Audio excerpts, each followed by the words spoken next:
నాతో కలిసి అందరూ వచ్చారు, కానీ మాతో కూడా మా దేవుడు వచ్చాడు. మేమందరం కూడా ఆలయమే ఉన్నాం.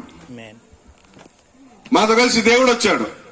కొత్త నిబంధన ఆలయాలు, ప్రభు ఆలయం కట్టడానికి రాలేదు భూలోకంలో, పెద్ద పెద్ద బిల్డింగ్లు ఒకవేళ కట్టుకోవచ్చు చర్చిగా, కానీ మనుషుల బ్రతుకుల్ని, మనుషుల్ని ఆలయంగా మార్చడానికి, కట్టడానికి ఆయన వచ్చాడు. చెప్పండి హల్లెలూయా. ఏమన్నాడు ఆయన?